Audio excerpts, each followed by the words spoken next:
우리가 살고 있는 도시의 매력을 찾아 떠나는 시간, 조나단의 상상 이상 그 7번째 시간입니다. 저는 백지웅이고요. 저는 김유진입니다. 네, 안녕하십니까? 안녕하세요. 우와! 못 듣던 박수 소리를 들어보네요, 드디어. 네. 제가 특단의 조치가 좀 필요하다 했더니 뭔가 이렇게 조치가 막 취해지고 있습니다, 드디어. 그 일환으로 저희가 드디어 홈페이지를 만들었습니다. 아, 정말요? 네. 그래서 주소창에 조상.모두.at라고 치시면 네, 저희 홈페이지에 오실 수 있어요. 조상은 조나단의 상상 이상 네, 줄임말인가요? 맞습니다. 네, 처음엔 조나단이라고 했다가 이게 힘들더라고요. 조나단 다치기가. 조나단 하면 D라고 생각하시는데 TH예요 또. 저도 이게 실수를 해서 차라리 조상으로 하자. 조상의 은덕 뭐 이런 거. 조상의 좋네요. 덕을 받아서 좀 잘 되길 바라는 마음에 힘드시다. 이거 조상 모두.at도 힘드시다 싶으면 네이버에 조나단의 상상 이상이라고 치시면 사이트에 딱 저희 게 나옵니다. 네, 저희 거 하나 나와요. 딸랑. 그리고 또 뭐 해주실 말씀 있지 않아요? 저희 기쁜 소식이 있어요. 네, 어떤 건가요? 저희가 드디어 협찬이 들어왔습니다. 바람직합니다. 네. 지난주에 네. 출연해 주셨죠? 네. 그 커피를 사랑하는 네. 훈남 네. 모모스의 이영기 대표님께서 네. 이번 주부터 저희한테 커피를 이렇게 협찬해 주시기로 하셨어요. 정말 좋은 현상인데요. 네, 박수. 아니 앞으로 이렇게 좀 협찬이 되시는 분을 섭외하는 걸로. 너무 좋은 생각인데요. 네. 다음에는 밥집을 하죠, 밥집. 식당, 네. 소고기? 소고기 어떠세요? 외식 1번가 사장님을 한번. 괜찮은데요? 부산의 외식 문화. 좋아요. 네. 이게 실제로 되는 거 아닌가 모르겠는데 조나단한테 한번 물어보겠습니다. 알겠습니다. 그리고 또 기쁜 소식이 있습니다.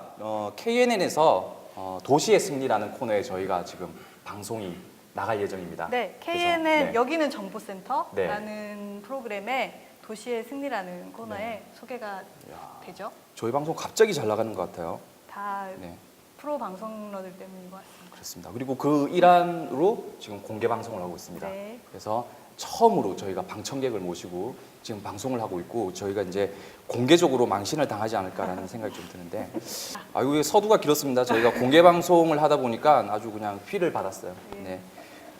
첫 코너 시작하죠, 그러면. 네, 부산의 숨은 공간의 매력을 찾아드립니다. 허니와 한이의 하풀. 급풀. 네, 오늘도 이승원 교수님과 양한희 대표님 나와 계십니다. 안녕하십니까? 안녕하세요. 반갑습니다. 야, 교수님 박수 소리가 있으니까 참 좋죠. 네, 박수 소리도 정말 새롭고 네. 두 분 MC 분이 이제는 뭐 거의 뭐 진짜 프로 수준으로 오늘 오프닝을 하신 것 같아요. 부끄럽습니다. 오늘 뭔가 업된 느낌이네요. 네. 아니, 지금 대표님도 뭐 빵꾸 웃고 계신데요? 네? 지난해 보시면 되게 네. 어두우셨는데. 네. 그랬군요. 교수님, 오늘 소개해 주실 곳은 어디입니까? 네, 오늘은 폐공간의 재탄생이라고 하는 제목으로 영도의 삼진어묵 체험 역사관과 네. 그 영도 부산대교를 건너오면 비욘드 가라지라고 하는 창고 건물이 있습니다. 네. 두 건물을 오늘 소개해드리려고 합니다. 네. 오늘 영도 특집이네요. 네.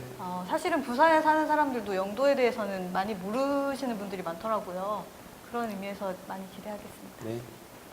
자, 그러면 본격적으로 소개를 해 주시죠. 네, 우선은 두 건물에 대해서 좀 이야기를 한번 해보려고 하는데요. 네. 먼저 이제 삼진어묵 체험관 같은 경우에는 뭐 어묵의 역사가 우리나라에서는 사실 되게 오래된 건 아니거든요. 이제 일본에서 그 어묵을 만들던 기술자들이 이제 대거 와서 살기 시작하면서 우리나라 사람들한테 전수가 되기 시작했고 그때 이제 되게 초기에 뭐 만들어지기 시작했던 공장들이 아무래도 생선을 공급하기 쉬운 공간인 뭐 자갈치, 영도 이 주변으로 많이 모이게 돼요. 그러다가 이제 삼진어묵 1세대 창업주께서 네네. 영도에 복례시장이라고 하는 시장통 안에서 이제 가게를 시작하게 되십니다. 그 가게가 지금은 엄청 커져가지고 뭐 공장도 별도로 두고 있는 이제 큰 회사가 되었는데요.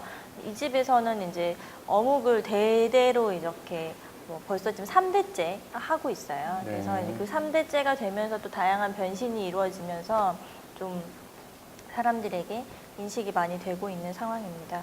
근데 이 아무래도 바다를 끼고 있다 보니까 이 삼진 어묵도 그렇고 조금 전에 말씀하셨던 이제 비욘드 가라지도 그렇고 뭐 이제 어떤 만드는 공장 또는 뭐 이렇게 창고로 많이 쓰였던 장소들이에요. 네. 그래서 뭐 부산에서 일본으로 물류를 수출할 때 곡식들을 주로 많이 쌓아놨던 곡식 창고가 비욘드 가라지였었고요. 그리고 이제 삼진 어묵 같은 경우에는 이제 어묵을 만드는 그런 공장을 여기서 시작하시면서 지금은 그 공장들이 아무래도 더 대규모가 필요한 상황이다 보니까 다른 곳으로 많이 이전하고 그 초기에 창업했던 공간이라고 하는 역사적인 의미가 있기 때문에 어묵 박물관으로 또는 뭐 체험관으로 이런 형태로 지금 사용하고 있는 상황입니다. 네. 지금은 뭐 그 부산 분들도 그렇고 외지인들도 참 많이 찾아가시는 것 같은데 이 공간이 왜 이렇게 좋은지 유명하게 되었는지에 대한 몇 가지 장점을 말씀드릴까 합니다. 네. 일단은 저기 그 외관에 있어서는 예전에 갖고 있던 역사적인 그 공장의 모습을 리모델링하면서 조금 많이 바꿔놓긴 했어요. 그래서 화강석이라든지 적벽돌, 목재를 가지고 조금 깔끔하게 정리를 한 케이스인데 내부 공간이 매우 그 컨텐츠가 특이한 부분들이 많죠. 첫 번째는 그 일반 그 베이커리처럼 우리가 이 접시를 들고 다니면서 이걸 그 선택을 할 수 있도록 네네. 만들어 놓은 이전까지는 우리가 이 어묵, 우리 부산말로 하면 오뎅인데 이 어묵이라고 하는 것은 그냥 반찬에 들어가는 요소 네네. 혹은 이제 어묵 가게, 오뎅 가게에서 우리가 어묵을 이렇게 사서 먹는 정도였는데 일종의 소비 문화를 완전히 새로운 이제 제안을 한 거죠. 네, 그렇죠. 그래서 그 어묵이라고 하는 것도 이렇게 선택해서 마치 베이커리와 같이 빵집과 같이 선택해서 거기서 바로 즉석해서 먹을 수 있다라고 하는 네. 새로운 소비 문화를 만들었다는 게 가장 그 혁신적인 흥행에 되었던 요인인 것 같습니다.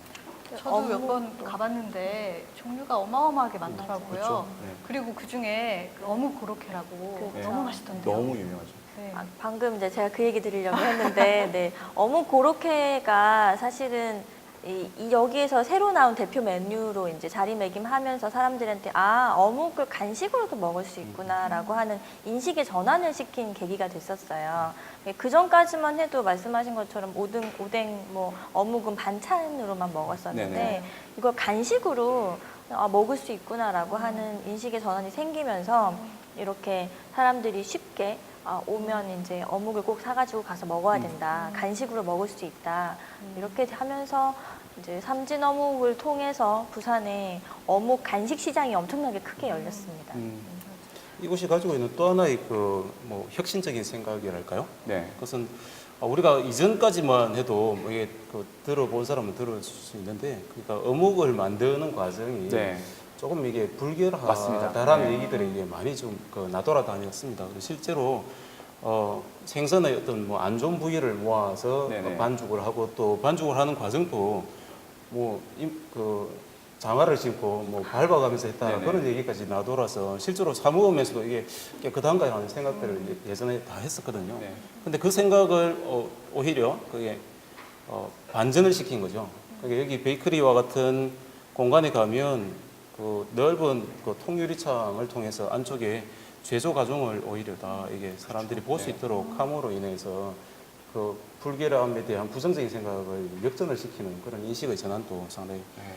좋은 접근이었다는 생각이 듭니다. 진짜 저희 어릴 때는 그 거의 쌀찜처럼 시장마다 저기 오뎅 파는 그러니까 만드는 공장들이 있었어요. 네. 근데 실제 보면 맛이 떨어질 만큼 좀 그랬는데 여기는 저렇게 깨끗하게 공개를 하고 제조되는 과정을 보여주니까 더 이렇게 맛있는 느낌이 들더라고요. 깜짝 놀랐습니다. 지금도 시장에 가면 네네. 아직까지 작은 점포들이 네네. 오뎅 만들어서 파는 데들이 꽤 많이 남아 그쵸. 있어요. 네, 맞습니다. 근데 그게 지나가면서 하나씩 사 먹고 엄마 손잡고 가다가 뭐 덤으로 한 개씩 얻어 먹고 이런 재미도 꽤 쏠쏠했거든요. 네. 네. 근데 그런 약간 추억들이 이제는 오히려 좀 건강한 음식으로 약간 바뀌는 추세인 것 같습니다. 그리고 또 한 가지 이 장소가 가지고 있는 뭐 인식의 전환에 대한 얘기가 계속 나오는데 네네. 1층에는 그렇게 구성되어 있는데 2층에 올라가면 자그마치만 그 그 어묵 제조 과정 또 이 삼진어묵이 가지고 있는 그 스토리를 전시를 해놓고 있다라고 하는 거예요. 네. 그걸 통해서 일반인들이 왔을 때 어묵이 이런 역사가 있구나라고 하는 것을 알게 되고 또 한 가지는 안쪽에 들어가면 또 별도의 통유리창 공간 안에 그 체험할 수 있는 그 공간이 있습니다. 그래서 저 공간에서 그 여러 아이들 프로그램, 뭐 성인들 프로그램에서 여러 프로그램들을 통해서 안에 3, 40년 가량 들어가서 실습을 실제로 할 수 있거든요. 그래서 이것은 하나의 그 어묵에 대한 스토리텔링. 네. 그래서 이게 하나의 그 먹거리이지만 같이 만들어보고 같이 청결한 음식이라고 하는 그 공감대 형성을 통해서 또 이 그 콘텐츠와 브랜드가 이게 더 대중화되도록 만드는 그런 의의가 있는 것 같습니다. 부산 하면 근데 옛날부터 부산 어묵 되게 유명했었거든요. 그렇죠. 네, 맞습니다. 근데 부산 사람들만 몰랐어요. 네. 그거를 서울에서는 항상 얘기하는 게 부산 어묵 되게 유명하다고 막 이렇게 많이 사가지고 가시는 메뉴 중에 네네. 하나였는데 근데 부산 사람들이 그거에 대한 뭔가 자부심이라든지 그런 것들을 많이 느끼지 못했었고 사실은 부산 어묵이라고 하는 이름을 다른 지역에 뺏기는 경우도 되게 많았었어요. 이게 그거가 이게 지역 표시 제한제라고 해서 요즘에는 뭐 그 지역에서 어떤 나는 것들은 그 지역에 이렇게 이름을 달고 나갈 수 있는 것들은 조건을 붙이거든요. 네. 근데 그 부산 어묵이라고 하는 거는 그거에 대한 조건을 붙이는 게 되게 약했던 거예요. 네네. 그래서 아무나 갖다 쓸 수 있었던 상황이었던 거죠. 네. 그래서 오히려 부산에 대한 어묵에 대한 그런 역사라든지 이제 부산에 그런 어묵을 만드는 공장들과 장인들이 많이 계시니까 그걸 제대로 소개해야겠다라고 하는 약간의 사명의식을 가지고 그 어묵에 대해서 조사하신 분이 초기에 또 계셨습니다. 네네. 근데 그 박상현 작가님이라고 해서 어묵에 대해서 굉장히 많은 노하우들을 가지고 계시고 인터뷰하시고 자료조사를 하셨던 분이 계셨어요. 근데 그분이 이제 소개를 하는 업체 중에 하나가 이제 또 삼진어묵이 네. 연결이 되는데 뭐 부산에 어묵 공장만 해도 이미 브랜드가 뭐 9개, 10개 굉장히 많거든요. 네네. 그 중에서 삼진어묵의 이제 젊은 세 번째 대표가 이제 박상현 작가님이랑 또 그 박용준 씨인데요. 두 분이 같이 뭔가 새롭게 바꿔보겠다라고 하는 혁신적인 마인드가 되게 좋으시고 또 그걸 최근에는 뭐 재단의 형태로 또 많이 사회공헌도 엄청 하시는 형태로 또 좀 바꾸고 있어요. 네. 그래서 사실 이 대표가 삼진어묵을 이어받으면서부터 뭐 유통이라든지 방금 얘기했던 뭐 고로케라든지 뭐 이런 다양한 형태의 시도들이 많이 생기기 시작했고 뭐 체험관도 그렇고 뭐 전시관도 그렇고 이제 그런 부분들을 젊은 감각으로 또 하다 보니까 아무래도 사람들이 이런 수요들하고도 좀 잘 맞지 않았나라는 생각도 좀 듭니다. 하나의 업체가 자기 사업체가 이렇게 번성하는 것은 뭐 바람직한 현상인데 거기서 멈추지 않고 결국에는 부산 어묵 시장의 파일을 엄청나게 확대를 네, 네. 했고 네. 같이 부산 쪽에 있는 어묵 그 여러 업체들이 같이 브랜드화 되어가고 있는 그런 그렇죠. 차원도 네. 상당히 바람직한 그러니까 하나의 업체가 가지고 있는 힘이 엄청나게 확대될 수 있다라고 하는 것을 삼진어묵을 통해서 볼 수 있습니다. 네. 보통 뭔가 새로운 메뉴가 개발되고 이게 정말 수익이 많이 나면 비슷하게 따라하는 이제 경쟁 업체들이 생기잖아요. 근데 그런 경쟁 업체들한테도 하라고 이렇게 또 방법도 알려주고 또 배우러 오시는 분들도 있으시고 그렇게 서로 뭔가 잘 되는 분위기를 형성하시더라고요. 실제로 저기 우리 그 유명한 부평시장, 네. 요즘 부평 깡통시장이라고도 하는데 네. 거기도 가보면 골목 하나가 완전히 그 어묵 골목으로 바뀌어져 있거든요. 네. 거기에 부산의 어묵 그 업체들이 다 한 샵씩 이렇게 만들어서 같이 판매를 하는 장면도 있더라고요. 웬만한 업체들은 거기 다 있다고 보시면 되겠습니다. 네. 또 한 가지 이 업체가 가지고 있는 뭐 좋은 의의랄까요? 그래서 네. 아까도 조금 잠깐 말씀하셨지만 네. 하나의 그 사단법인을 만들어서 젊은 분들이 모여서 여러 가지 그 기획 회의를 계속 하고 계십니다. 그래서 좋은 컨텐츠도 만들려고 하고 있고 또한 그 새로운 공간을 만드는 것에 대한 어떤 그 창의적인 열정이 크신 것 같더라고요. 그래서 최근에는 이 그 삼진어묵이 가지고 있는 주차장 앞마당을 이용해서 플리마켓을 했다라는 지난주인가 네. 했다고 그래요. 그래서 저 행사도 되게 재밌게 꾸려진 것 같고 또 한 가지 재밌는 것은 그 대통 전수방이라고 네네. 크게 그 흥한다라는 뜻으로 대통이라고 하는 이름을 지었대요. 네네. 그래서 영도에 있는 어떤 나름 그 기술을 가지고 있는 장인들이 젊은 그 창업자들에게 기술을 전수를 적극적으로 해주는 그 프로그램을 지금 만들어서 이 팀에서 운영을 하고 있다고 하더라고요. 네네. 그래서 많은 사람들이 지원도 하고 거기 안에 이제 어묵은 물론이고 그다음에 뭐 양곡점이라든지 또 뭐 고구마라든지 뭐 영도에 바탕을 두고 있는 여러 그 기술자들이 이 기술을 전수하는 그런 프로그램을 지금 운영하고 있는 중이라고. 원래 비법 같은 거는 잘 안 가르쳐 주는 그러니까요. 개인 배시네요. 그래서 한 업체를 통해서 이게 뭐 어묵 시장만 커지는 것이 아니고 그 지역 주민들도 국내 시장까지 이렇게 그렇죠. 네. 새로운 재생이 일어나고 있다라고 하는 것 거기에다가 창업까지 이렇게 생각을 하고 있는 것이 얼마나 이게 정말 좋은 흐름인가. 유씨 다음에 저희 한번 모시죠. 협찬받게. 어묵 먹으면서 방송하세요. 네. 방청 오시는 분한테 어묵을 다 아, 나눠주세요. 좋아요. 커피와 어묵. 좋네요, 반응이. 네. 자, 그리고 이제 저희가 두 번째로 가볼 장소가 비욘드 가라지죠. 네. 실제로 이제 다리 하나 건너면 우리가 네. 부산대교인가요? 네, 이름이? 부산대교. 네, 부산대교를 이제 딱 건너면 있는 네. 장소더라고요. 저는 여기에 두 번이나 갔었습니다. 음. 저는 처음에 갔을 때 문을 안 열었나 하고 두 번째 갔는데 두 번째도 문을 안 열었어요. 그래서 여기는 도대체 무슨 장소인가 하고 되게 궁금했는데 평소에는 문을 네. 안 열어놔요. 네. 그런가요? 네, 행사가 있을 때만 문을 여는 공간이고요. 네네. 여기 이제 옛날에 그 곡식 창고로 썼던 창고들이 이 주변에 사실 되게 많이 있었어요. 네. 그리고 뭐 부산 항이 워낙 가까이 있다 보니까 부산 항을 통해서 물류를 운반하기 전에 저장해 놓는 용도로 비슷한 창고들이 많이 있었는데 그 중에 요거를 이제 그 비욘드 가라지 팀이 잘 활용해서 안에서 플리마켓도 진행하고 뭐 또 때로는 뭐 예식장으로 쓰기도 하고 뭐 이벤트 홀로도 쓰기도 하고 되게 다양한 형태로 대관을 해주고 있습니다. 그래서 좀 특이한 분위기 그리고 뭔가 오픈할 때 약간 그 고객들을 모시고 미리 사전 어떤 행사 같은 걸 하잖아요. 그런 네네. 걸 할 때 되게 좀 좋다고 사진을 찍으면 예쁘게 나온다고 네, 좋아하시더라고요. 이 건물이 70년 가량 지난 건물이거든요. 70년이요? 와, 네. 그래서 외벽을 보시더라도 붉은 벽돌로 되어 있는 질감과 네. 그다음에 창 프레임 검은색으로 되어 있는 창 프레임이 뭐 다른 걸 다 떠나서 뭐 우리 주변에 있는 건물들과 저런 건물들이 확연하게 차이가 나고 그렇죠. 저런 건물만 보더라도 그냥 멋지다 하는 생각이 당장에 든다는 거죠. 그다음에 내부에 들어가셔도 이게 원래 창고 건물이다 보니까 옆으로도 너비도 넓을 뿐더러 층고도 되게 높아서 뭐 실제로 한 1층이 한 5m 정도 네. 되는 층고거든요.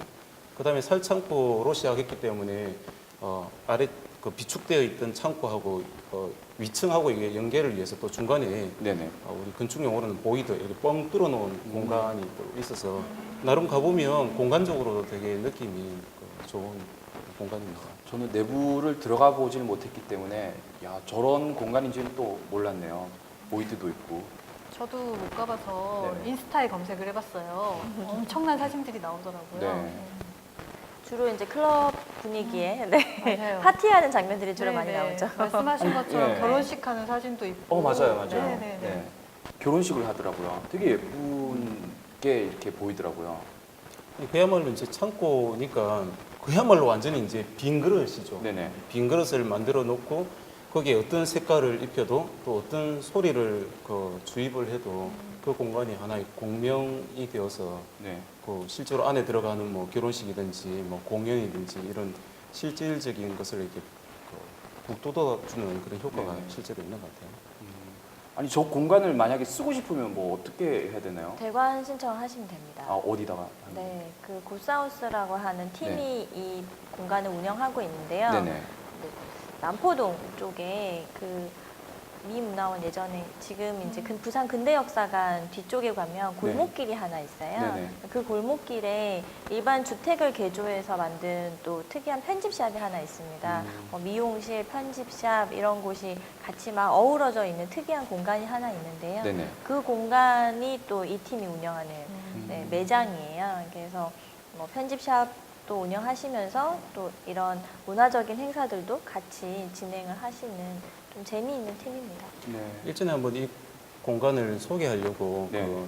이 대표분들 제가 만나서 인터뷰를 한번 했었거든요. 네. 그래서 이 공간을 소유하게 되는 어떤 과정에 대해서 비하인드 스토리를 말씀을 해주시는데 실제로 소유는 아니고 10년 장기 임대임에도 불구하고 거기에 그때 당시에 제가 한 2년, 3년 전에 인터뷰를 했는데 그때 당시만 해도 리모델링 비용으로 3억을 사용을 했다 하더라고요. 자기 건물이 네. 아님에도 불구하고. 그리고도 지금도 계속 관리 차원에서 이제 돈이 나오고 있는데 대여를 통해서 뭔가 수익을 창출하고는 있습니다만 네. 이 사람들이 정말 상업적으로 이걸 공간을 쓰기 위해서 이 공간을 지금 소유하고 있는 것은 아닌 것 같고 네. 그야말로 이게 그 대표자들이 이게 편집샵도 운영을 하지만 되게 이게 서핑도 좋아하고 이런 젊은 마인드를 가지고 있는 친구들이거든요. 네네. 그래서 부산에 아주 이런 좋은 공간에 아주 멋진 복합 문화 상업적인 공간이 만들어졌으면 좋겠다라고 네. 하는 뭐랄까 가치 투자를 한 거죠. 네. 그래서 실제로 편집샵에서 옷 팔아서 여기에 재투자하고 하는데 여기서 벌어지는 여러 가지 이벤트나 행사나 또 사람들이 모이고 클럽이 만들어지고 뭔가 젊은 어떤 문화들이 막 태동하는 것에 대한 가치 투자를 했다라고 하는 것에 정말 네. 높은 의의가 있는 것 같아요. 네. 그런 것을 통해서 저렇게 뭐 역사적인 가치가 어느 정도는 있으니까 맞죠? 네. 저런 건물들이 계속 보존이 되고 활용이 되는 게 참 좋은 게 아닌가라는 생각이 들더라고요. 그리고 저도 이렇게 저기 찾아가 보기 위해서 인터넷에 검색을 했더니 한 정확하게 기억이 안 나는데 9월 정도에 재즈 페스티벌이 열린다라고 들었어요. 그래서 해운대 백사장과 여기서 이제 이원화에서 열린다고 해요. 그래서 여러분들께서 한번 공간을 찾아가 보시고 싶으면 그 행사에 맞춰서 가는 게 어떨까라는 생각이 듭니다. 재즈랑도 정말 잘 어울릴 것 그렇죠. 같은데. 뭔가 그런 시간의 느낌이 있으니까. 오늘 방청으로 참여하신 많은 학생들도 좀 처음 들어보신 분들이 많은 것 같아요. 어딜까 이렇게 궁금해하는데 실제로 이게 행사 있을 때 실제로 건축 외관이나 내부 공간이 되게 느낌이 좋기 때문에 한번 방문해 보시길 권해드립니다. 아주 정확히는 예전에 그 부산 여객터미널 지금 네, 거 말고 네, 옛날 네, 거. 네. 그 맞은편이죠, 맞죠? 네, 맞습니다. 네네. 중앙역에서 별로 멀지 않고요. 그 롯데백화점, 그 중앙역 그 뒤편으로 네. 부두길 쪽으로 조금만 나가시면 있어요. 그리고 건축학과 학생들은 졸업할 때 졸업작품전 하잖아요. 네네. 그런 전시 장소로 써도 되게 좋을 것 같은 게 여기가 약간 장소바를 받는 곳이에요. 아, 네. 그래서 네, 한번 실제로 그런 학교가 있었습니다. 작년에도 있었고 재작년에도 네. 있었는데 되게 뭐 분위기 좋게 전시를 하더라고요. 아니 이거는 뭐 저기 협의된 건 아닌데 저희 30회 방송을 여기서 공개 방송을 너무- 하는 게 약간 파티처럼 그러면 문화재 이야기 좀 해주세요. 30회 방송이요? 네 마지막 방송을 아. 여기서 화려하게 그냥 어묵 먹으면서 그렇죠. 커피와 어묵을 막. 오늘도 이렇게 또 좋은 장소와 좋은 의미를 전달해 주셔서 대단히 감사합니다. 네. 다음 주에 또 뵙도록 하겠습니다. 네, 감사합니다. 네. 네, 이번 코너 조나단의 이상한 상상 시간입니다. 자, 유진 씨, 네, 오늘은 또 어떤 이상한 질문을 해오던가요? 네 읽어보겠습니다. 네, 안녕하세요, 조나단입니다. 또 집 이야기입니다. 집이 낡아서 그리고 이제 다른 곳으로 이사를 가야 하나 생각이 들어서 새로 지은 집을 알아보고 있는데요. 문득 궁금한 점이 생겼습니다. 사실 제가 지금 살고 있는 집은 좀 낡은 아파트라 베란다가 있습니다. 베란다에서 빨래도 말리고 계절용품도 넣어두고 매일 버릴 수 없는 종이, 플라스틱 등 분리수거하기 위한 쓰레기를 놓아두기도 하고요. 그리고 사계절이 있는 우리나라 살기 좋다고 하는데 사실 여름에 냉방, 겨울에 난방 돈이 좀 많이 들잖아요. 그래서 더운 공기, 추운 공기 막아주는 베란다가 꼭 필요한 공간이기도 합니다. 그런데 요사이 짓는 집을 보면 모두 베란다 확장형 아파트더라고요. 집이 좁아서 확장한다고 하는데 조금 장사 속인 것 같다는 생각이 들기도 합니다. 모델하우스 가서 보면 베란다 확장전 크기는 아예 방으로 사용할 수 없을 정도이고 주방은 냉장고 하나 놓을 곳이 마땅치 않더라고요. 그러다 보니 이제 아파트의 서비스 공간이라고 하던 베란다는 어느새 찾아보기가 힘들게 되었습니다. 살다 보니 아파트의 베란다는 무지 필요한 공간인데 이제는 베란다를 그대로 두자니 방 크기가 작아져 버리고 예전에는 안 그랬던 것 같은데 말이죠. 어느 순간 집을 선택하는 데 있어서 사는 사람의 선택권이 사라져 버렸더라고요. 이거 괜찮은가요? 저는 베란다가 있는 아파트가 정말 필요합니다. 라고 메시지가 왔어요. 네. 저는 좀 공감을 하는 네네. 게 요즘 아파트들은 다 좀 정해져 있잖아요. 네네. 식탁을 놓을 자리, TV를 놓을 자리 이런 네. 게 다 정해져 있어서 선택권 없이 다 똑같이 해놓고 사는 것 같아요. 네. 근데 제가 얼마 전에 보니까 중국에는 네. 프레임만 제공하고 네. 안에는 자기가 취향껏 꾸며서 쓸 수 있는 이런 아파트 제공이 되던데 맞나요? 네, 맞습니다. 국내는 이런 게 아직 없는 거죠? 네, 중국 같은 경우는 그 그러니까 공동주택 시장 자체가 그 모카방이라 그래서 정확한 용어가 맞는지 기억이 안 나는데 껍데기만 만들어줘요. 그리고 인테리어는 그냥 알아서 하라고 이렇게 맡겨주는 방식인데 이게 또 우리나라 그 건설회사가 가서 지금 또 우리나라식으로 또 하고 있긴 해요. 안을 꾸며주나요? 네네. 아, 그리고 또 중국은 또 그게 좋다고 자기네들이 신경 안 써도 되니까 네. 그래서 또 좋다고 하는 사람도 있고. 근데 그래요. 저는 네. 우리나라도 마찬가지인 것 같아요. 네네. 안을 꾸며놓는 게 좋은 사람도 있고 네. 그렇지만 그 조나단처럼 베란다를 두고 이제 자기가 꾸며 쓰고 싶은 사람도 있으니까 네. 좀 더 다양한 선택권을 주면 좋지 않을까. 우선은 두 가지 측면에서 이제 생각을 해볼 수 있는데 첫 번째는 너무 플렉시블하지 못하다라는 게 있죠. 네. 우리가 흔히 말하는 아파트라는 것 네, 자체가 네. 왜 그 광고 보셨어요?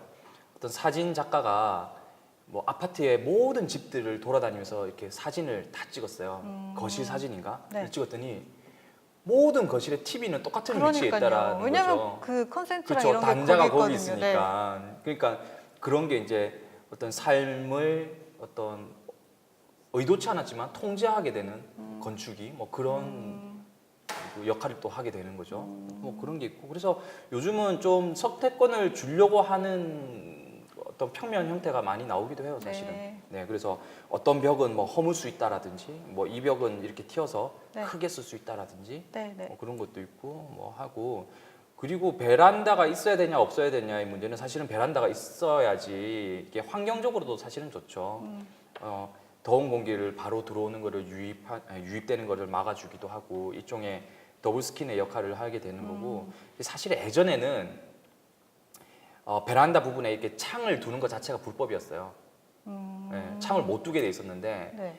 워낙 그냥 사람들이 그 창을 막 막고 실내 공간처럼 써다 보니까 이게 너무 그런 데가 많다 보니까 이제 정부에서도 야 차라리 그냥 해라고 풀어줘 버린 거죠. 제 기억에 네. 그걸 끝까지 안 한 사람이 있었어요. 그 조나단인가요? 사람이 아니요.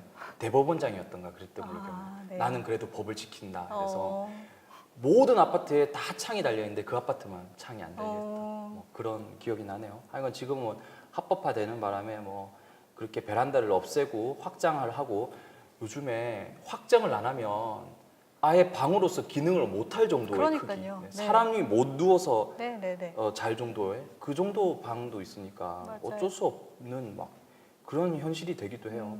네, 선택권이 없다라는 거 참 안타깝고 뭐 그런 생각이 드네요. 점점점 좀 바뀌어야 되지 않나라는 네. 생각이 듭니다. 주거 문화에서도 좀 더 다양성이 존중되는 네네. 이제 그런 시대가 빨리 왔으면 좋겠습니다. 네, 맞습니다. 자, 여러분들이 가지고 있는 생각을 좀 들어보고 싶은데요. 제가 처음에 말했잖아요. 네. 저희 홈페이지 만들었다고. 네, 네, 네. 그래서 홈페이지에 보면 그 이상한 상상이라는 아예 메뉴가 따로 있어요. 그 부분에다가 여러분들 좀 의견을 달아주시면 저희가 저번 주에 왜 선물 드렸잖아요. 네. 그 선물 드렸어요? 그분 저희 다음 네. 네, 연락 빨리 드리려고요. 드리세요. 네. 그래야지 의견을 많이 다시지. 네, 연락드릴게요. 네, 그래서 저희가 선별해서 선물도 전달해 드리도록 하겠습니다. 네, 여러분들의 많은 의견 부탁드리겠습니다. 네, 이번 코너 상상 이상 토크 시간입니다. 오늘은 경성대학교 도시공학과 강동진 교수님 그리고 부산영상위원회 양성영 팀장님 모시고 이야기 나눠보도록 하겠습니다. 네, 안녕하십니까? 네, 반갑습니다. 네. 각자 소개 일단 좀 부탁드리겠습니다. 네, 저는 경성대학교 도시공학과에 네. 있는 강동진입니다. 네. 예, 저는 부산영상위원회에서 일하고 있는 양성영이라고 합니다. 네, 아니 그 소개는 제가 드렸었고 너무 짧게 해주신 것 같은데요. 그러면 우선 우리 양성영 팀장님께서는 하시는 일이 정확하게 어떤 일을 하시는 건가요? 예, 저는 이제 부산에서 영화 촬영이 편하게 될 수 있게끔 영화 네. 산업이 잘 돌아갈 수 있게끔 하는 일들을 하고 있는데요. 네, 2001년부터 이제 영상위원회에서 한 10년 이상 로케이션 매니저라는 일을 많이 오래 네네. 했었고요. 그리고 작년에는 아시아 영화학교 그 오픈 TF 팀장 맡아가지고 오픈 하는 일을 했었고, 지금은 영화의 전당 옆에 있는 네네. 영상산업센터라고 거기에 영화 기업과 영화 창작자를 유치하는 일을 준비하고 있습니다.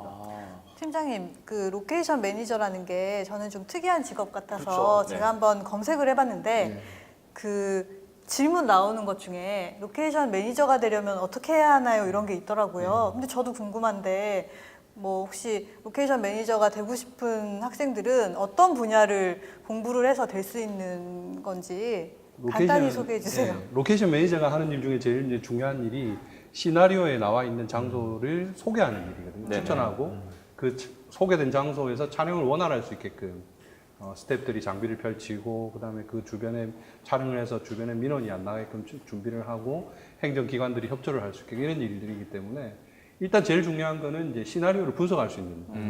예를 들면 오후 8시쯤 살인이 일어날 것 같은 음습한 카페라고 네. 이제 만약에 시나리오 써 있으면 네. 그 장소를 찾아야 찾아줘야 돼요. 아, 그 이제 부산 시내 막 다니면서 그런 장소를 찾고 찾으면서도 여기가 어떻게 촬영이 용이하겠냐. 이게 촬영은 이제 장비가 들어가야 되고 스텝이 들어가야 되고 거기서 많은 배우들이 움직여야 되기 때문에 그냥 보기만 좋은 게 아니고 움직이기 좋고 그다음에 섭외가 잘 용이하고 행정 협조가 돼야 되기 때문에 그런 전반적인 조건을 보면서 이제 소개할 수 있는 그런 능력이 필요한데, 일단은 시나리오 분석력, 그다음에 넉살이 좀 좋아야 돼요. 넉살이요. 네. 그런 카페에 가서 네. 살인 사건이 일어나니까 피가 낭자할 건데 빌려주십시오. 네. 라고 주인한테 이야기하기가 어렵잖아요. 그러면 처음에는 이제 예를 들면 이제 장동건 씨가 나오는 영화인데 네. 협조를 좀 의논 드리려고 한다. 이렇게 해서 협조를 구하고 뭐 의논을 하고 나서 사실은 약간 어떤 장면이 네네. 약간 설정이다. 네. 근데 이게 나오면 이 가게 홍보에 도움이 될 대박 날 것이다. 네. 네. 그런 식으로 설득을 지금 하면서 이야기를 하면 이제 맥락을 하면서 점점 이제 동화되면서 이제 설득할 수 있는 여지가. 아니 그러면 팀장님께서 그 로케이션 매니저 하신 영화 중에 저희가 알만한 영화가 어떤 영화가 있나요?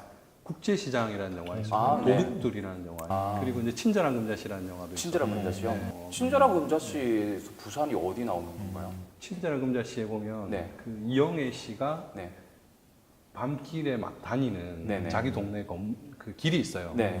굉장히 그 돌길로 되어 있고 밤에 음습하게 저 장면. 나와 있는 네.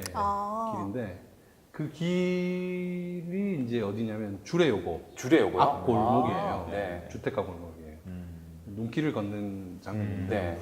그때 부산 눈이 안 오잖아요. 네네. 그래서 소금 몇백 푸대를 가져와가지고 그럼 저게 다 소금인 건가요? 저기 나오네요. 네. 네. 저기 다 이제 소금이에요. 아. 소금을 깔고 촬영을 했는데 사실 학생들이 이제 그때 당시만 해도 이영애 씨가 대장금으로 해서 굉장히 슈퍼스타, 아시아 그렇죠. 슈퍼스타였어요. 저기는 이제 거의 몇백 미터 길이기 때문에 저기 촬영하려고 하면 이제 사람들이 길을 다니면 안 돼요. 네.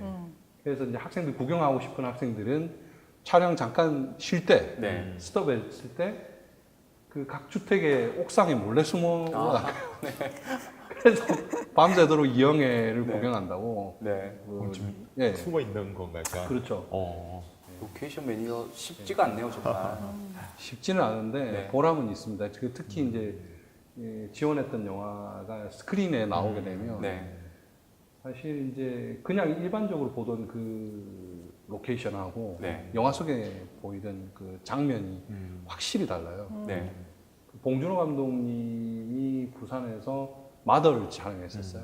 마더요? 네, 그 영화도요? 대운동 네. 문현동. 문현동. 아. 문현동 그 산동네에서 찍었는데 네. 원빈 씨가 이제 그 네. 사는 그 동네였는데 그 동네가 굉장히 분위기 있는 실제로 그 동네 가보면 약간 이제 좀 음습하기도 하고 또 어떻게 보면 좀 굉장히 낡은 느낌이 좀 있는데 네. 하여튼 그 영화에 맞는 이미지로 잘 이렇게 미술이라든지 조명이라든지 촬영이라든지 잘 하셔가지고 저희 이제 팀장님한테 너무 아, 네. 질문을 많이 드렸는데 아, 저는 교수님 여쭤보고 계속 싶은 게 너무 많았어요. 그 중에 한 가지만 잠깐 여쭤보자면 네네. 영화 배우도 많이 만나시는 겁니까? 예, 영화 배우는 사실 뭐 직접적으로 소통할 기회는 잘 없어요. 네. 고소영 씨하고 이제 그 한석규 씨하고 영화를 부산에서 찍었었어요, 스튜디오에서. 근데 이제 스튜디오 찍으니까 제가 기념으로 여기 계신 거를 한번 찍고 싶다고 이제 한석규 선배님한테 이야기하니까 뭐 촬영해라고 이야기하는데 고소영 씨한테 가서 그 여기 계신 모습을 좀 찍어도 되겠냐. 대답은 안 하고 걸어가 버리시더라고요. 그래서 상처를 좀 받았는데 네. 그 뒤부터는 이게 배우는 함부로 이야기를 걸어서는 안 되는구나 이렇게 느꼈는데 네. 그 뒤에 이제 고창석 씨가 친절한 금자 씨의 이제 그 김부선 씨하고 같이 부부로 나와요. 총기 강도.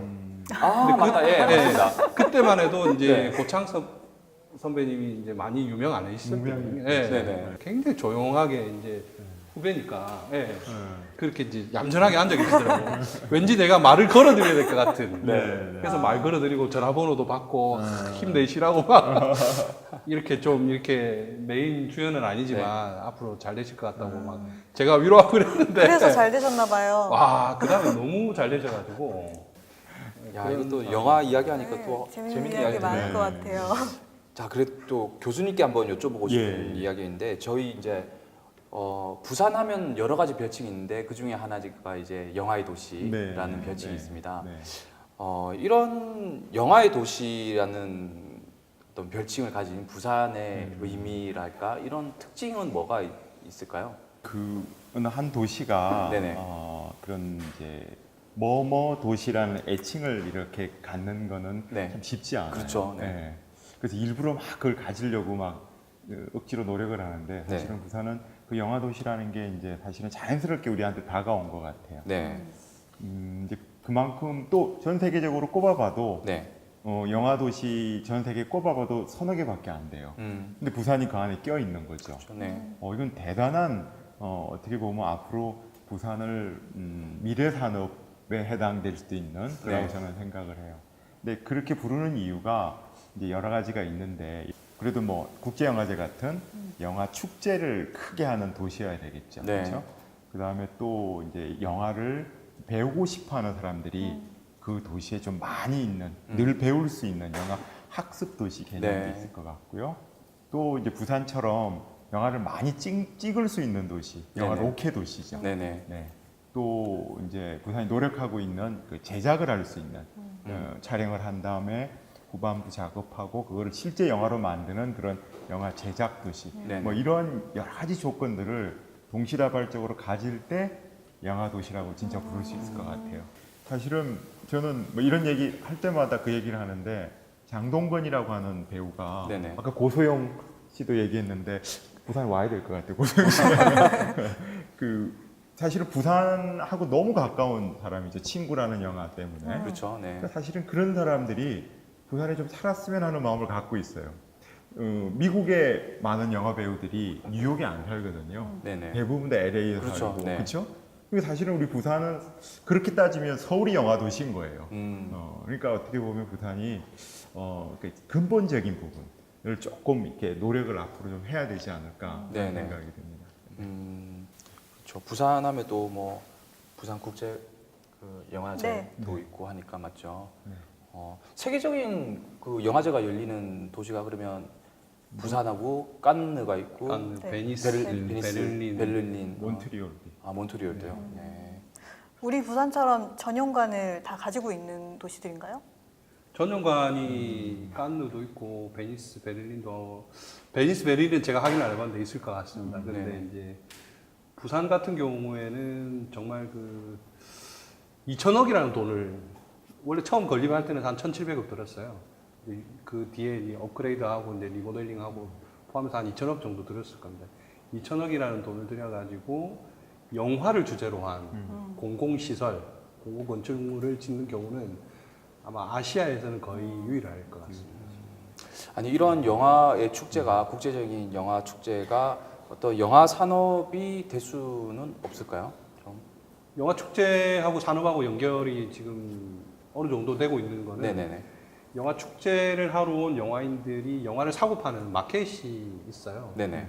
그 미국 같은 경우에는 아메리칸 필름 마켓이라고 있고 이제 깐네는 깐 필름 마켓이 있어요. 네네. 근데 부산에도 부산 필름 마켓이 있거든요. 거기서 이제 영화를 어느 정도 사고 파는 게 이제 영화제 직접적인 영화제를 통해서 이제 산업 효과를 이루는 거고 그거 말고는 이제 저희가 이제 부산 영상위원회가 이제 99년도에 설립이 됐는데 네네. 그때 이제 영화제가 성공하면서 이제 부산이 어떻게 산업적인 효과를 낼 것이냐 이거 이제 부산시에서도 그렇고 이제 연구를 하면서 전 세계에서 제일 유명한 영화의 도시가 이제 LA니까 네네. LA 사례를 이제 그 벤치마킹하러 가보니 LA에서는 영화 촬영을 위해서 행정기관이 도로도 막아주고 경찰도 투입해주고 각종 인허가도 지원해주는 정부 그 시 정부에서 지원을 해주는 제도가 있는 거예요. 그게 이제 필름 커미션이라는 우리나라 말로 하면 영상위원회라고 할 수 네네. 있을 건데 그런 조직을 통해서 지원을 해주는 겁니다. 그래서 이제 그 당시에 99년도만 해도 한국에는 영화 촬영을 지원할 수 있는 기구가 없고 공공에서 영화 촬영을 지원한다는 거는 예를 들면 경찰한테 영화 찍어야 되니까 길을 막아 주십시오 하는 거는 우리는 길을 뚫어주는 사람인데 길을 막으면 있을 수가 없다 네네. 라고 해서 오히려 영화 촬영을 위해서 길을 막아 달라고 하면 허가가 나지 않고 네. 그냥 몰래 찍다가 범칙금 물고 뭐 도로교통법 위반으로 잡히고 뭐 이렇게 하는 네네. 에피소드로 그 박강수 감독님의 영화가 있었는데 네.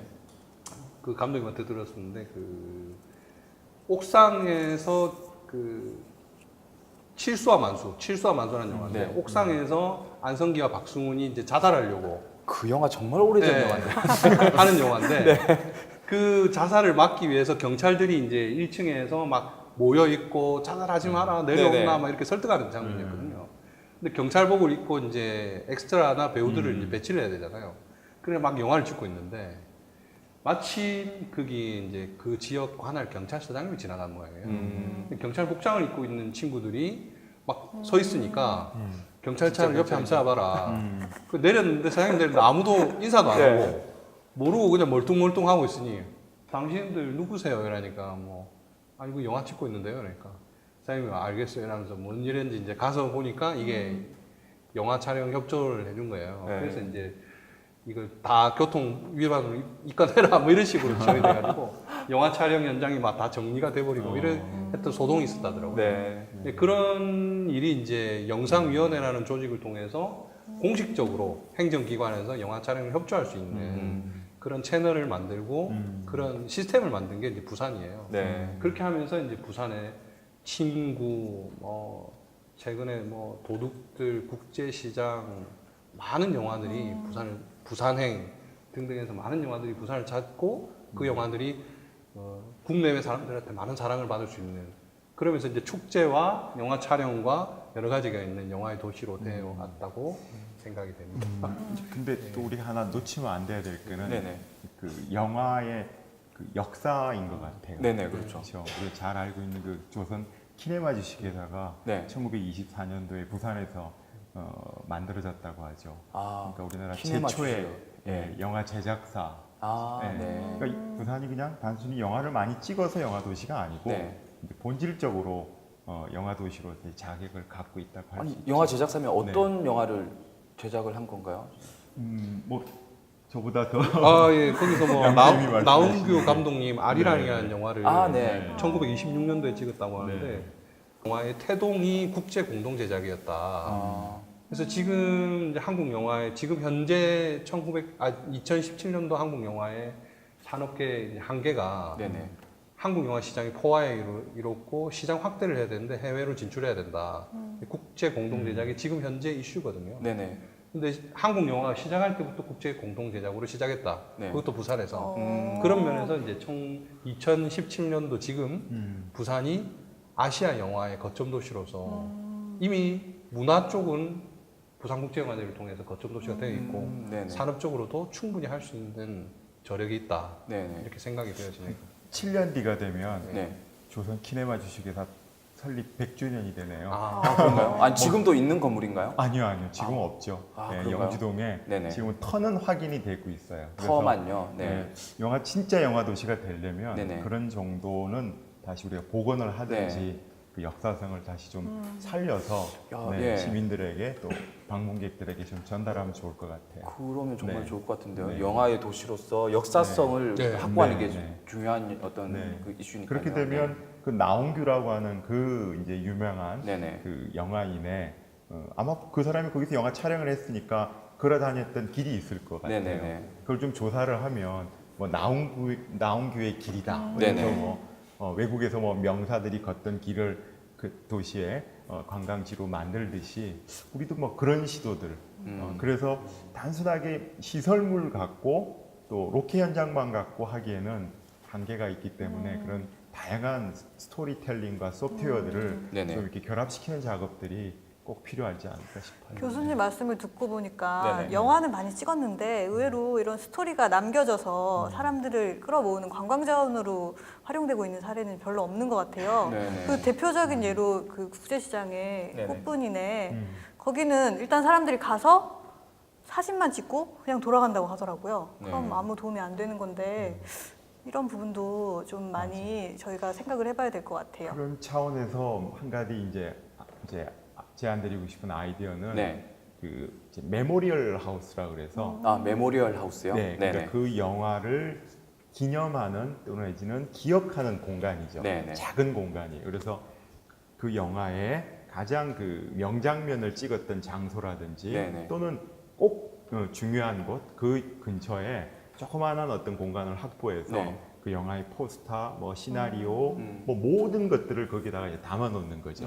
그렇게 되면 부산이 100만 이상 되는 영화가 한 20여 편 되니까 네네. 만약에 100만 이상 되는 영화는 무조건 메모리얼 하우스를 하나씩 확보하자 하면 네. 도시 안에 20여 곳의 메모리얼 하우스가 있는 거예요. 네네. 그렇게 되면 도시가 어떻게 될까요? 전체가 영화의 그렇죠. 도시로 네. 그렇죠? 루트가 만들어지고 뭐 갈매길처럼 뭐 무비로드가 만들어지고 그렇게 되지 않을까 싶어요. 그러면 부산이 갖고 있는 다양한 다른 자원들하고 그게 링크가 되면 네네. 부산이 정말 365일 영화 도시로 이렇게 움직여갈 수 있지 않을까. 아니 메모리얼 하우스라는 어떤 사례가 없나요? 우리나라라든지 아니면 부산에? 뭐 이렇게 부산에는 특별히 이제 없고요. 네네. 그래도 그걸 제일 요새 우리나라에서 제일 잘하고 있는 도시가 군산인데, 군산이요. 예, 네. 군산에 가면 초원 사진관이라고 있어요. 초원 사진관요. 네. 어떤- 8월의 크리스마스죠. 아, 네. 네네네. 8월의 크리스마스요. 네. 심은하, 네네. 한석규 네네. 두 배우가 촬영을 했던. 근데 재밌는 것이 이제 초원 사진관이 사실은 헐었어요. 네. 주인이 이제 아, 연립주택 네. 지으려고. 근데 그걸 뒤늦게 군산시가 알고 군산시가 그 땅을 매입해서 그대로 복원을 한 거예요. 왜냐하면 네네. 영화 속에 장면이 있기 때문에. 네. 그랬더니 사실은 군산은 영화를 많이 찍지 않는 도시인데 네. 하나에 집중을 하니까 이제 저곳이 도시 재생의 네. 핵심 시설이 돼서 군산에 가는 사람 거의 100% 저곳을 들리게 되는. 저도 8월의 크리스마스 정말 좋아하는 네, 영화거든요. 영화를 좋아하는 사람한테는 그런 장소가 남아져 있고 그 장소를 가본다라는 게 정말 좋은 네. 추억이고 예, 조금 행운이거든요. 더 보태보면 네. 저 초원사진관 옆에 네. 이성당이라고 하는 빵집이 있어요. 네네. 아주 유명한 아, 빵집이죠. 네. 아주 오래된. 네, 네. 그러니까 그 빵집과 초원사진관이 딱 결합이 되면서 네네. 이제 군산 도심 재생의 메카처럼 돼버린 거죠. 네. 아니 영화는 잘 모르는데 빵집은 그러니까 우리 부산은 그런 아이템이 얼마나 많아요. 그렇죠. 네. 그러니까 우리는 다 갖고 있고 심지어 8월의 크리스마스보다 수십 배로 많이 들어오는 맞아요. 영화들이 그렇죠. 많은데도 그걸 활용하지 못한다는 게 좀 아쉬운 마음이 있어요. 네. 그런 부분이 정말 네. 좀 아쉬운 생각이 드네요. 그럼 팀장님께 한번 여쭤보고 싶은데 그 영화 감독분들하고도 많이 뭐 미팅을 하시잖아요. 네. 그분들이 생각하시는 어떤 부산의 매력이, 그러니까 영화를 찍기에 어떤 매력이 있다, 뭐 들어보신 것 중에 기억나는 게 있으신가요? 일단 그 감독님들이 생각할 때 부산 하면 일단 떠오르는 건 부산국제영화제고요. 네네. 부산국제영화제를 통해서 아시안 영화인들을 만나고 네네. 자기가 아시아로 뻗어나갈 수 있는 창이 네네. 됐었어요. 지금 이미 거장이 된 이창동, 그다음에 김기덕, 네네. 그다음에 또 이름 생각이 안 나나. 그 불륜설 났던 감독. 아, 예. 홍상수. 홍상수. 네. 네. 곽경택 감독님. 네네. 네.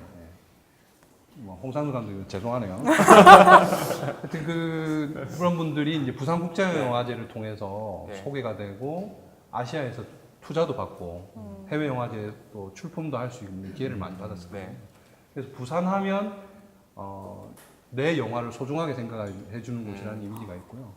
그 다음에 아니 이제 그런 네. 내용은 스크린 외적인 내용. 그렇죠. 네. 이제 스크린으로 들어오면 그 다음에 이제 일단 그 감독님들이 생각하는 도시의 느낌이 굉장히 중요하기 때문에 제가 네네. 말씀드렸는데 그리고 이제 부산에서 영화를 찍으면 부산 사람들이 그 영화 참 고생한다고 네네. 간식까지 갖다 줄 정도로 영화 하는 사람들한테 굉장히 호의적이고 네. 환대하는 이미지가 있다는 거고 그다음에 이제 도시 느낌적으로 이야기를 하면 네. 1970년대 느낌 나는 이제 산동네부터 네. 그다음에 최첨단 느낌이 나는 이제 마린시티 센터시티 네네, 센터. 이런 느낌 네. 그다음에 낙동강 그다음에 다대포 같은 서해 느낌 나는 네네. 그런 바다 그다음에 음. 동해 느낌 나는 해운대 그다음에 도심에 있는 현수교가 있는 광안대교 다양한 도시의 느낌들이 네. 있고 또 국제공항도 있고 네네. 이런 도시는 대한민국에서 부산밖에 없는 것 같아요. 네. 그런 면에서 이제 부산을 굉장히 좋아하고 그다음에 이제 도시의 어떤 시스템적인 면에서는 이제 행정 지원, 네네. 영화 촬영 협조 시스템, 각 구청, 각 경찰서, 각 소방서마다 영화 촬영을 협조해 줄 수 있는 그 담당자들이 다 지정이 되어 있습니다. 네네. 그래서 그분들하고 연락을 하면 그 지역의 현황과 지원 가능성, 지원 여부를 빠른 시간 내에 답을 줄 수 있고 영화 촬영 협조가 될 수 있는지 없는지 아니면 대안을 빨리 제시할 수 있는 그런 시스템이 부산이 되어 있기 때문에 부산을 굉장히 좋아하시죠. 정확히 숫자가 맞을지는 모르겠는데 네네. 1년에 장편 영화 한 3, 40편이 예. 부산에 예. 촬영이 되잖아요. 3, 40편이요? 네, 네. 굉장히 많이 찍히네요. 대단한 숫자죠. 근데 그 로케 장소나 배경이 계속 바뀌거든요. 네네. 그 얘기는 무슨 말이냐면 부산이 그렇게 다양성을 가진 도시라고 네. 하는 네. 뜻이죠, 그렇죠? 그러니까 이제 그런 많은 영화들, 다양한 주제를 가진 영화, 그렇죠? 이렇게 아침 햇살과 저녁 석양이 동시에 아름다운 도시는 흔하지 않아요. 네. 그리고 또 이 항구 도시는 밤이 되면 또 바다와 산이 깜깜해지니까 네네. 이 도시가 갖고 있는 그 야경. 기왕경의 네. 그 매력이 훨씬 더 더하고 그러니까 이런 것처럼 뭐 한두 가지 예를 들었지만 부산이 가진 다양성은 이건 뭐 엄청나거든요. 네. 그런데 이제 이 다양성을 그럼 우리가 어떻게 지켜갈 거냐 네네. 이런 것들이 앞으로 영화 도시 부분하고 잘 매치가 돼야 될 것 같아요. 네. 그래서 우리는 보통 보면 그거를 너무 쉽게 생각할 때가 있어요. 네. 영화는 영화고 네. 또 도시 개발은 도시 개발이고 하지만 저는 두 가지가 같이 가야 된다고 생각을 해요. 네. 왜냐하면 일반적인 도시 개발은 누구나 다 할 수 있는 거지만 네네. 부산에 맞는 도시 개발 그래서 영화를 계속 찍을 수 있는 또 도시가 만들어짐으로써 새로운 영화를 찍을 수 있는 이제 과거지향적인 영화는 물론 또 찍겠지만 뭐 그런 도시가 좀 이렇게 균형을 갖춘 네. 그런 도시가 돼야 되지 않을까 네. 생각을 합니다. 네. 저희 이제 도시 개발적인 입장에서 보면 뭐 낡은 것들, 오래된 것들은 없애버리고 새로운 걸 짓자, 뭐 새로운 걸 만들자 이런 네, 네. 생각이 되게 많잖아요. 맞아요. 근데 그 낡았다고 하는 게 네. 요즘에 또 유행하는 뭐 빈티지나 네네. 리트로나 이런 문화하고 연결이 되죠. 네네. 사실 우리가 경제 수준이 1인당 GDP가 뭐 $10,000대 내지는 그 이하일 때는 어떻게 보면 이 영화라고 하는 거, 영화 도시라는 것도 사실은 생각지도 못했죠. 네네. 이제 그만큼 우리가 교육 수준, 경제 수준이 이렇게 올라가면 올라갈수록 이제 그런 것들을 원하는데 네네. 그럼 사실은 그 낡은 거하고 지저분한 거는 구분해야 될 것 같아요. 음. 우리는 그거를 너무 오해하고 네네. 낡은 것도 지저분한 것이다 라고 생각할 때가 참 많은 것 같아요. 네네. 그래서 조금 이 부산이라는 도시는 대구랑 광주랑 또 완전히 다르잖아요. 네네. 그렇죠? 그렇죠. 대구하고 광주하고는 비교할 수 없는 특징들을 많이 갖고 있어요. 네. 그 특징을 많이 갖고 있는 것이 부산의 다양성의 특징이니까 네네. 그걸 어떻게 하면 지켜나갈 것인가 그런 부분에서 참 노력을 많이 해야 될 것 같아요. 네. 다양성을 없애지 않는 방법 네. 찾기 뭐 이런 것들이죠. 그런 생각이 드네요. 이게 모든 영화를 부산에서 찍어야 된다 이런 건 아니지만 그런 건 아니죠. 네네. 네. 어떤 각 지역마다 특색이 다 있고 남아 있고 어떤 영화는 이 도시에서 참 어울리고 어떤 영화는 이 도시에서 어울린다라는 네. 특징이 남아 있으면 참 좋을 것 같고 부산은 그래도 좀 범위가 넓고 다양한 영화를 찍을 수 있다. 뭐, 예, 그런 말씀을 하시고 싶으신 거예요. 네, 맞아요. 그래 다양성을 없애는 도시의 변화는 네. 지향을 하고 네네. 부산의 그 정체성 다양성을 좀 지켜주는 변화를 도모를 하면 영화가 계속 영화 산업이 저는 부흥할 거라고 생각해요. 네. 네. 그 이제 덧붙여가지고 좀 말씀드리면 부산이 이제 영화 자원을 네. 좀 훼손하고 상실시키는 경우가 좀 있어요. 네네. 예를 들면 달맞이 고개에 이제 고층 아파트를 짓는다든지 네. 굉장히 그 판타스틱한 분위기에 어떤 그 나환자 집성촌이 있었어요. 네네. 근데 그런 공간이 영화인들한테 굉장히 인기가 좋았었는데 이제 뭐 경제 논리로 재개발이 되면서 아파트가 들어서고 해서 어떤 영화를 찍을 수 없는 그리고 이제 도심 곳곳에 영화인들이 좋아하는 장소들이 이제 뭐 땅이 가지는 가치 때문에 허물고 새로운 건물을 짓는 경우가 많더라고요. 그렇게 돼버리면 이제 영화 도시로서의 어떤 매력이 조금씩 없어질 수가 있는데 사실은 이제 영화 속에서 그 도시의 길, 공간이 가지는 그 세월의 느낌 이런 굉장히 소중하게 생각하거든요. 네네. 그 우리가 이제 뭐 저는 파리에 못 가봤는데 파리에 가서 파리 길모퉁이의 한 그 모퉁이를 보면서 혁명의 기운과 그때 혁명에 있었던 일 그때부터 지금까지 파리 역사가 어떻게 전개됐을까 생각을 한다더라고요 사람들이. 그런 것처럼 이제 부산에서 피난민들이 살고 그다음에 정착하고 여기서 많은 일들이 있었고 그런 영화의 스토리들이 있는데 그런 걸 그냥 지우개 지우듯이 지워버리고 새로 뭔가 만들어버리면 거기서 있었던 스토리들의 어떤 그 향기들이 아예 사라지는 거거든요. 그런 면에서 좀 그 새롭게 뭔가를 만들 때 조금 세심하게 네네. 보존해야 될 것과 지워야 될 것 이런 걸 좀 잘 판단을 좀 해줬으면 하는 그런 바람이 있습니다. 자원 차원에서. 네네. 자, 오늘은 여기까지 이제 이야기를 나누는 걸로 하고요. 계속해서 다음 주에 또 재밌는 이야기와 또 의미 깊은 이야기로 한번 이야기를 나눠보도록 하겠습니다. 네, 이렇게 자리해 주셔서 감사합니다. 네. 감사합니다.